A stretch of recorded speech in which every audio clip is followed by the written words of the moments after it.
cercana por el carácter interminable de este padecimiento que este padecimiento tiene en los casos de desaparición. Termino con un llamamiento. Ni podemos ni debemos renunciar a que estas tres familias puedan tener acceso al derecho a la verdad, al derecho a saber qué ocurrió. Han pasado 45 años. El único modo de que estas familias puedan encontrar un poco de alivio y una aproximación a la verdad es saber qué ocurrió con sus tres seres queridos, con sus tres familiares y saber dónde se encuentran. Un medio de poder saberlo es que quien tenga cualquier información al respecto la comunique. Por eso el Gobierno vasco hace un llamamiento. Por humanidad y por empatía hacia el sufrimiento de estas tres familias, pedimos que quien disponga de cualquier dato o información sobre lo que ocurrió con José Humberto, Jorge Juan y Fernando, lo comunique por cualquier medio. Precisamente por esto, la Secretaría General de Derechos Humanos, Convivencia y Cooperación activa desde hoy un correo electrónico, el correo electrónico desagertuak@euskadi.eus, para que se pueda remitir cualquier dato o información sobre los 5 casos de desaparecidos que quedan pendientes de esclarecer en lo que podríamos denominar el marco del caso vasco. Quedan pendientes de esclarecer el caso de estos 3 jóvenes gallegos, el caso Pertur y el caso Naparra. Txostena aurkeztearekin batera, aitorpen instituzionala egin nahi diegu Jose Humberto, Jorge Juan eta Fernandoren familiei. Aitorpena pairatu duten min bidegabetatik jasandako ahazturak larriagotua. Deialdi bat egin nahi dut amaitzeko.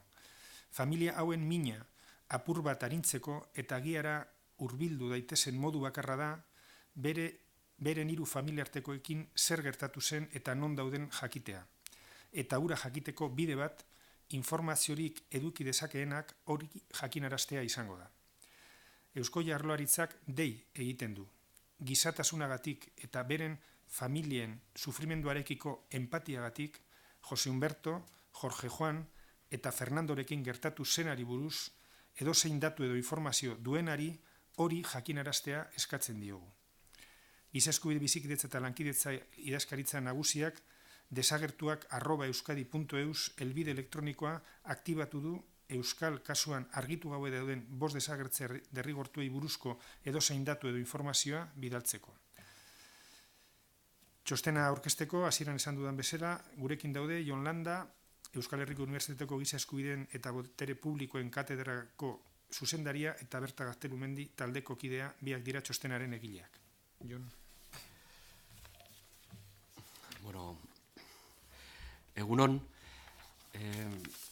guk txostenaren bitarte saiatu gara dauden datu guztiak biltzen eta antolatzen. Hori izango litzateke txostenaren funtzio nagusia. Modu divulgatiboan ere, informazio guztia behar bezala antolatuta eta jasota egon dadin. Eta egin dugun bilketa horretatik atera genezaken konklusiotako bat da, zoritxarrez ezer gutxi garbi dagoela kasu honen inguruan.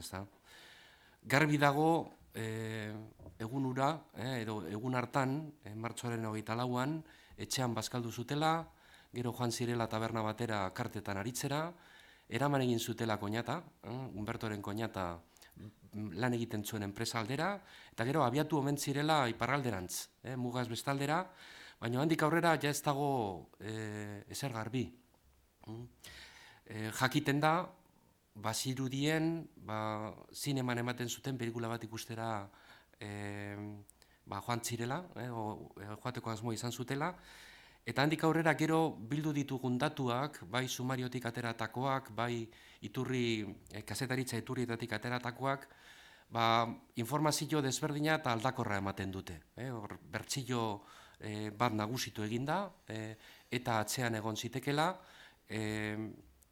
baina handik aurrera hainbat ari gelditu ziren zabalik, eta aldi berean badago informazio iturri bat badatorrena nolabait pozoindutako informazio polizialetatik eta. Hori ere, bai sumarioan azaltzen diren datu batzuk, bai kazetaritza iturrietatik eta ateratako datu batzuk, garbi badira nolabait polizi etxeetatik sortutako informazioak. Horrek guztiak zaildu egiten du zer gertatu den argitu ahal izatearena. Decía que una primera función del informe es intentar recabar lo que hay de claro o lo que puede ser dudoso respecto de este caso, ¿no? Es decir, recabar toda la información que a veces está dispersa para que pueda ser operativa, para que se pueda socializar el caso y de esa manera quizá producir que quienes puedan tener información también la puedan poner a disposición, ¿no?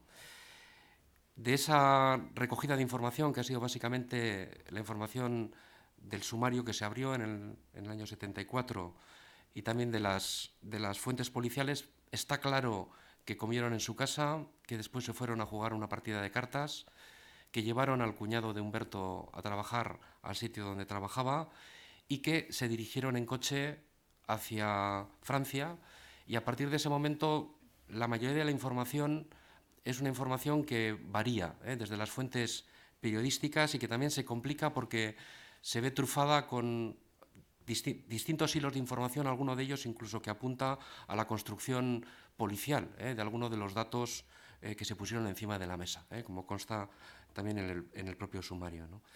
Con esto queremos decir que nosotros como informe pues no tenemos capacidad de hacer más verdad, no somos una instancia judicial. Lo que hemos hecho es recoger versiones que, bueno, pues que son en principio posibles a la luz de los datos, pero no hemos podido ir más allá. Hay un segundo apartado en el que quiero incidir que tiene que ver con la instrucción judicial, ¿no?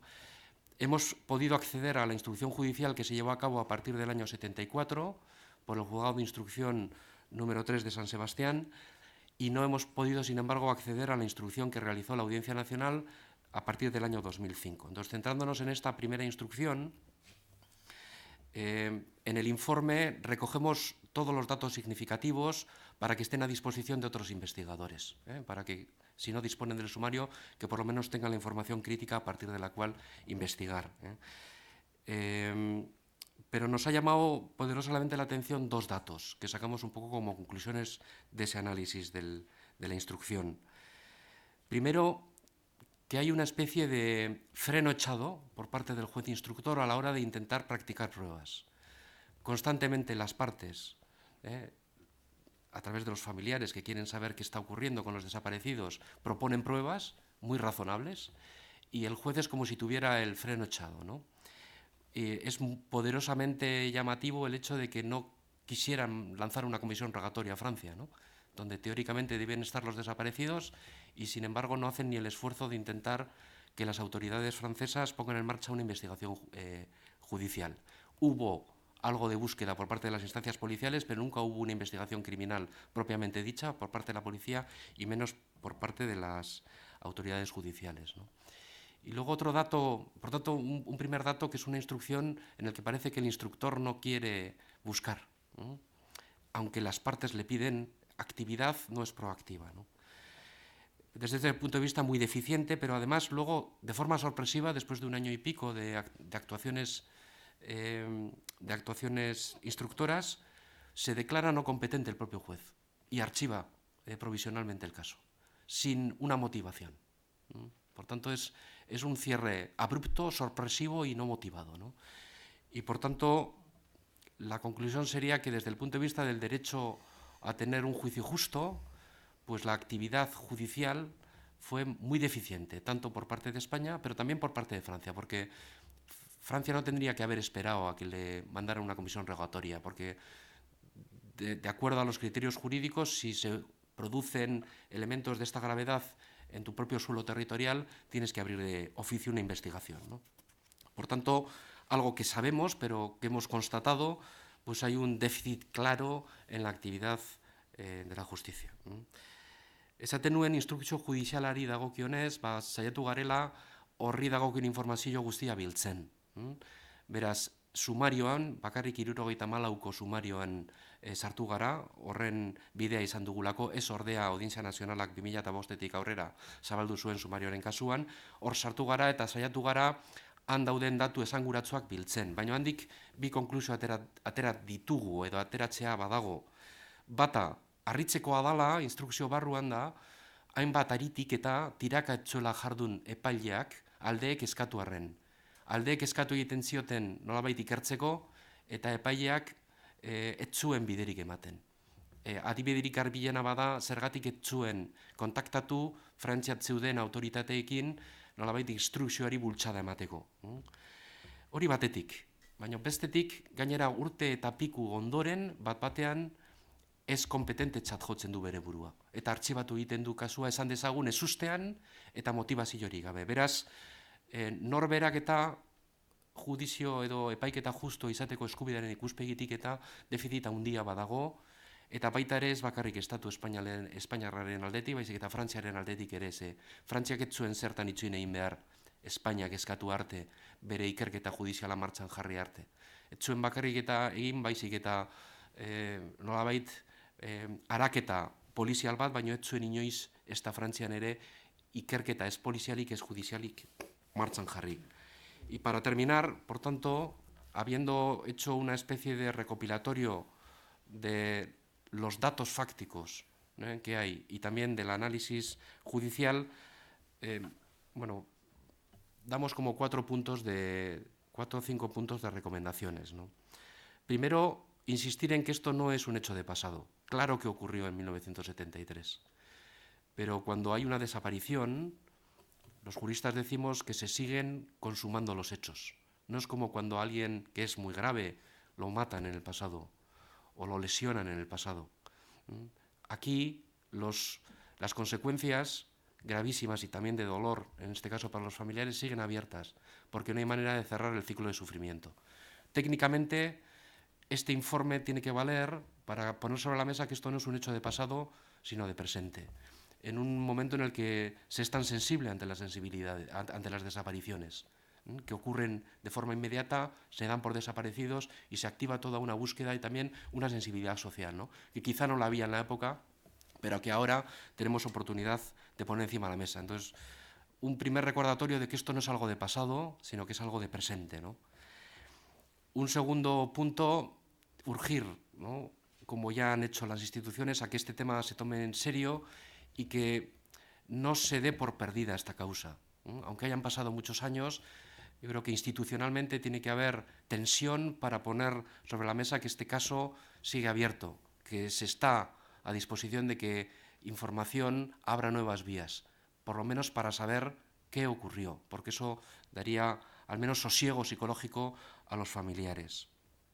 Por eso también proponemos, de manera humilde y con respeto, desde la cátedra, que quizás se piense en la posibilidad de que se organice anualmente un día internacional, un día a nivel de los poderes institucionales vascos, un día de las desapariciones, para que, aunque sea simbólicamente, todos los años se recuerde y se agiten, en el buen sentido de las aguas, para que quien tuviera una información la pueda hacer llegar, ¿no? Para que esa campaña no sea de un día, de un momento, de un informe, sino que abra una vía sistemática de tensionar para que la información pueda llegar, ¿no?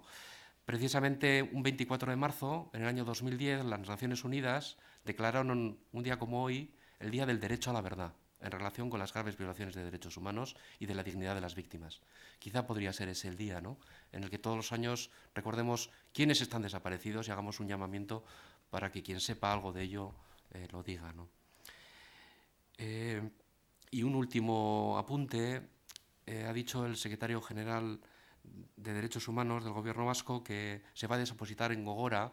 Nosotros creemos, y así lo recomendamos en el informe, que en Gogora estos casos de desaparecidos tienen que ocupar un apartado separado y particular de información, porque también a nivel internacional esto no es un tipo de delito como otros, ¿no?, sino que tiene una particularidad, que es esa desaparición actual, y por tanto sería bueno que toda esta información que vamos acumulando, el año pasado el estudio del caso Pertur, este año estos 3 supuestos, y cerraremos también con un informe sobre el caso Naparra, que tienen muchas cosas en común, cada uno con sus particularidades, pero que también tienen en común que siguen desaparecidos, ¿no?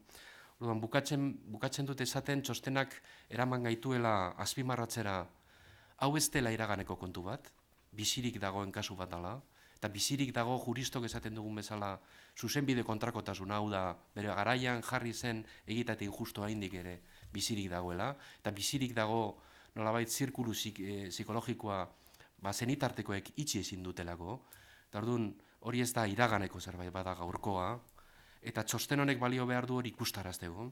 Bi, botere publikoek serio hartu behar dutela gaur egun dagoen sensibilidadea kasu hauekiko eta kontuan hartuta, eta ezin dugula etzi denbora pasatu arren, nolabait deia eginez, kasu hauek egon badirela, injustoak badirela esanez, azpimarratzen, beti itxaropenarekin momenturen batean agian informazio gehigarria badaukagula, orain jakiten ez diren alderdiak eta garbitzeko. Horretarako proposatzen dugu, agian ideia hon bat izan zitekela nazioarteko, Euskadiko egun bat izendatzeko eta desagertuen inguruan, gai hauek modu sistematikoan mai gainean jartzeko. Izan ez dadila eguneko kontu bat, eguneko berri bat, baizik eta lan egin dezagun, injustizia hau bizirik dagoela azpimarratzen eta horren ondorioz argia egitirik badagoen eta eskatzen. Eta azkenik, esaten nuen justu gaur bazala martxoaren 24 eta Nazio Batuek bere garaian izendatu zuten nazioarteko egun gisa egia eskubidearen inguruan. Izan ziteken agian egun egokia, hemen Euskadin olako egun bat izendatzeko desagertuen inguruan. Beretan bukatzeko, hau badoa gogorara, txosten bezala, baina guk proposatzen dugu gogora barruan kasu hau guztiak bere bide propio izan dezatela. Informazio hau guztia berezia dalako, baita nazioarteko ikuspegitik berezia da, ze hor jasotzen da informazio bat iraganekoa, baina baita ere zabalik egon behar du gaurko informazioaren berri bat eta etor dadin, eta hala konstaraz dadila gogoran bertan, informazio berririk egotekotan baita ere agian inkluso eginbide judizialak berri ere ireki daitezen. Eta nire aldetik gehiagorik ez. Osondo, eskerrik asko, edo zein galdera edo badokazute, antzuko izo. Sí, yo quería preguntarles, porque hasta ahora siempre se había hablado que detrás de este caso estaría ETA, ¿no? Y he observado, ¿no? Pues que tanto en la nota habláis de refugiados vascos y demás, y luego incluso pues que se pone un poco en duda, ¿no? La autoría, o no se sabe. Entonces quería saber un poquito si me podríais especificar cuál es la línea o por qué habláis, por qué se habla no se da a entender que estuviera ETA o no sé. A ver, la cuestión es que estamos ante un caso no esclarecido, ¿no? Esa es la primera cuestión. Y como el propio informe revela, las informaciones que hay son confusas.